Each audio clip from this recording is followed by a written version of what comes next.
Israel's most protected nuclear site just got hit. Iran launched missiles at Dimona, the heart of Israel's nuclear program. Israel's Iron Dome? Gone. The Patriot systems? Useless. And right now, Donald Trump has given Iran a 48-hour deadline, or he threatens to plunge an entire nation into darkness. This war is no longer just a regional conflict. The nuclear option is now officially on the table.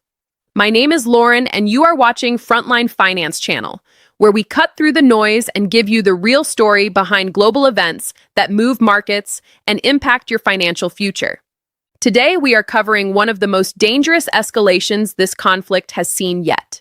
We are now in week 4 of the Iran-Israel war, and in the last 24 hours, 2 major developments have changed the entire trajectory of this conflict. First, the nuclear angle has entered the picture. Second, President Trump has issued a desperate ultimatum that could either end this war or make it catastrophically worse. Let's break it all down right now. Before we get into today's developments, let's quickly recap where we are. This conflict began roughly 4 weeks ago. And if you had asked me at the start of week 1 whether we would be discussing nuclear strikes, I would have told you absolutely not. That was an extreme theoretical scenario, not a real one.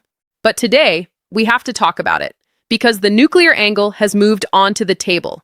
In just the last 24 hours, 2 enormous things happened. Number 1, Iran struck near Israel's most sensitive nuclear facility, not a military base, not an airfield, near a nuclear research center. Number 2, Donald Trump issued a 48-hour ultimatum so extreme and so desperate that Iran responded within 3 hours, warning of retaliation 3 times larger.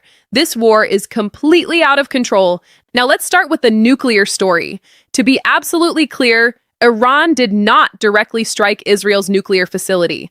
The Shimon Peres Nuclear Research Center at Dimona was not hit. What Iran did was strike the city of Dimona and the area surrounding the nuclear plant. You might ask, why does that matter if the actual facility wasn't hit? Think about it this way. Imagine a foreign nation firing missiles near a major nuclear research center in your country. The reactor itself is untouched, but the surrounding area is struck. The message is unmistakable. We can reach your nuclear sites anytime we want. And that is exactly what Iran is communicating to Israel right now. The Dimona nuclear plant is not just a facility. It is the birthplace of Israel's nuclear program. Built secretly in collaboration with France beginning in 1958, Dimona is where Israel first developed its nuclear weapons capability. For the Arab world, for Iran, Dimona is a symbol. It represents Israel's ultimate deterrent, the thing that kept its enemies from going too far for decades. And now Iran has dropped a bomb near that symbol. Here is why Iran did this. Earlier in this conflict, the United States launched strikes on Natanz, Iran's main uranium enrichment facility. Iran warned at the time, touch our nuclear infrastructure and we will respond in kind. America struck Natanz again, and Iran followed through. The translation is simple. You bomb our nuclear enrichment sites. We bomb near your nuclear weapons facility. This is tit for tat, and it will keep escalating unless someone blinks. Here is the second enormous implication, and this one is devastating for Israel's credibility. For years, Israel marketed its air defense as the best in the world. The Iron Dome, the Patriot batteries, the THAAD missile defense. These systems were supposed to intercept anything Iran could throw at them. They failed completely. Iran struck near Israel's most protected site, the place any rational military would defend above all others, and Israel's air defenses did nothing to stop it. What this tells the world is simple. Iran now has air superiority over Israel. If Iran wants to launch a missile anywhere inside Israel, it can. Israel has no answer for it right now. Now we come to the question that military analysts are quietly debating behind closed doors. The Samson option. For those unfamiliar, the Samson option is an Israeli military doctrine that allows the use of nuclear weapons if Israel determines that its very existence is under existential threat. The doctrine is named after the biblical figure Samson, who, facing death, brought down the pillars of a temple, killing himself and his enemies together. The logic is, if we go down, we take everyone with us. Here is the brutal reality Israel now faces. 2 options are on the table, and both are catastrophic. Option 1, Israel does not respond to the Dimona strike. If Israel stays quiet, Iran's narrative wins. Iran has shown it can hit Israel's most protected sites, and Israel did nothing. Israel's deterrence, the foundation of its security strategy for 60 years, collapses overnight. Option 2. Israel responds with overwhelming force, potentially including a tactical nuclear strike. If Israel escalates to that level, every Gulf state, every NATO ally, every international institution distances itself from Tel Aviv immediately. Israel becomes completely isolated, so Israel is trapped. Respond too weakly and lose deterrence. Respond too aggressively and lose allies. That is the corner this war has backed Israel into. Even the World Health Organization has now entered this conversation, warning that humanity has set the stage for self-annihilation. When global health bodies start using language like that about a regional conflict, you know the alarm bells are ringing at the highest levels. Now let's talk about Donald Trump's 48-hour ultimatum. On the same day, Trump was publicly saying the United States was winding down its involvement. His B-2 bombers were simultaneously striking Natanz again. On the same day he suggested de-escalation, his administration issued one of the most aggressive ultimatums in modern U.S. foreign policy. Here is what Trump demanded. Iran must open the Strait of Hormuz unconditionally, without question, without negotiation. And if Iran refuses, the United States will destroy Iran's entire electrical grid, every power plant, every substation. The whole country goes dark. There are several enormous problems with this threat. Problem 1, Iran says the Strait of Hormuz is already open. Iran's position is that the strait is accessible to any nation not aligned with the United States and Israel.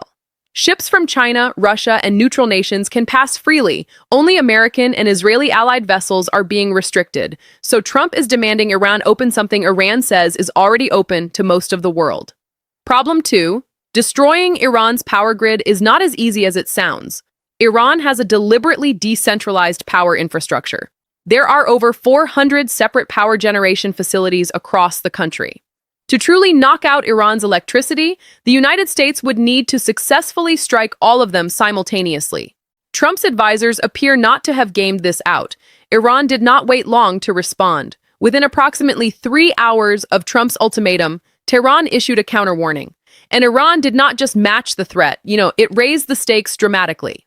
Iran's counter-threat has 3 parts. First, if the U.S. strikes Iran's power infrastructure, Iran will destroy all Gulf energy facilities aligned with American interests. Oil platforms, pipelines, refinery infrastructure across the Gulf. Second, Iran will target the regional data centers and offices of major American technology companies, facilities operated by Amazon, Microsoft, and other tech giants in the Gulf region. Third, and most alarming, Iran will strike desalination plants across the Gulf.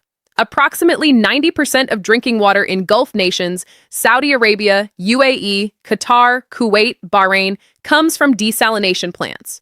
Without them, these nations face a humanitarian catastrophe within days. Iran is essentially saying, attack our civilian infrastructure and we will attack the civilian infrastructure that keeps your allies alive. To understand what Iran is doing, you have to understand their strategic doctrine in this conflict. Iran is playing a precise game of tit for tat. Every strike against an Iranian asset is matched by a corresponding strike against an equivalent asset on the other side. When the U.S. and Israel struck Iran's South Pars gas field, Iran responded by striking Qatar's LNG facilities, the largest liquefied natural gas plant in the world, taking it offline. Global gas supply disruptions followed immediately.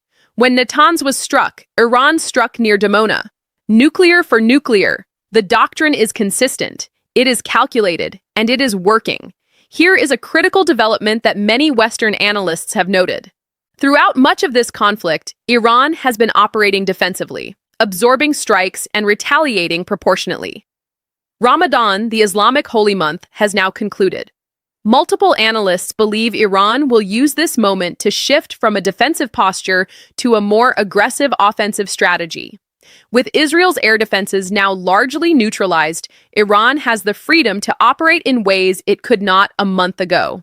The next 7 days will be critical to watch. Let's talk about something that is becoming increasingly damaging to American interests: the credibility gap in Washington. In the same 24-hour period, President Trump said the war was winding down and launched fresh strikes on Natanz. He declared victory, then issued a 48-hour ultimatum that contradicted everything his prior statement implied. The signals coming out of Washington are so inconsistent that America's allies and adversaries alike cannot determine what American policy actually is. Global financial markets are reacting. The uncertainty alone is becoming its own economic risk. There is a historical lesson here that no one appears to have shared with the current administration. Vietnam. The United States dropped more bombs on Vietnam than were dropped in all of World War II combined, and it lost. Not because it ran out of bombs, but because bombs cannot break a people's will. When you bomb a civilian population, when you threaten to cut off a nation's electricity, you do not weaken the government's support. You strengthen it. Iranians were frustrated with their own government before this war began. But the moment American bombs started falling on Iranian soil, the government that many Iranians quietly opposed became the government they were forced to defend. Threatening to plunge Iran into darkness will not create regime change. It will create a rallying point. Now let's address the staggering hypocrisy of the Western response to this war. The G7 released a statement demanding that Iran immediately halt its attacks. Not both sides. Iran, the same G7 that watched silently as Israel killed tens of thousands of people in Gaza. The same group that said nothing when over 1,000 people were killed in Lebanon in a matter of days. The same alliance that stayed quiet when 16,000 children were killed in Gaza, according to United Nations tracking. But when Iran retaliates for strikes on its nuclear facilities, the G7 demands Iran stop. You cannot claim to stand for international law and human rights while only applying those standards to one side of a conflict. So what does Iran actually want? Tehran has been remarkably consistent about its demands. Iran is not asking to negotiate. Iran is stating conditions. Condition 1, an ironclad guarantee of no future attacks. Condition 2, full American withdrawal from the Middle East. All U.S. military bases in the region closed. All U.S. forces out. This is the condition that makes Washington shake. American military presence in the Middle East is the foundation of the petrodollar system, the arrangement that has kept the U.S. dollar as the world's reserve currency since the 1970s. Remove that presence, and the economic architecture that underpins American financial dominance begins to crack. Condition 3, reparations. Iran wants financial compensation for the damage this war has caused. There is quiet diplomatic discussion about unfreezing Iran's assets locked in Western financial institutions for decades. America could frame it as a goodwill gesture. Iran could frame it as war reparations. Both sides get a version of the story they can sell domestically. But the military withdrawal, that is the condition nobody in Washington can accept without a fundamental rethinking of American grand strategy. Here's what you need to watch in the coming days. Watch the 48-hour deadline. Trump's ultimatum expires around Monday evening, U.S. Eastern Time. If Iran does not comply, the question becomes whether Trump follows through or whether this was political theater. Watch oil markets. Any disruption to Gulf energy infrastructure will send prices sharply higher. Watch the Strait of Hormuz. 20% of the world's oil passes through this waterway every single day. Watch Israel's response to the Dimon strike. A measured response keeps the conflict regional. An extreme response risks total international isolation. And watch for further American strikes. With Trump's credibility now tied to this conflict, more strikes are likely regardless of whether they are strategically rational. The bottom line, this war is not winding down. It is escalating. The nuclear dimension is now real. The economic consequences are already being felt globally, and the decisions made in the next 48 hours could reshape the financial landscape for months to come. That is everything for today. We will be tracking every development in this conflict closely and bringing you the analysis that matters for your financial decisions. If this breakdown was valuable to you, please subscribe to Frontline Finance channel and hit the notification bell so you never miss a critical update when news breaks. Until next time, stay informed. Stay prepared. I am Lauren. This is Frontline Finance Channel.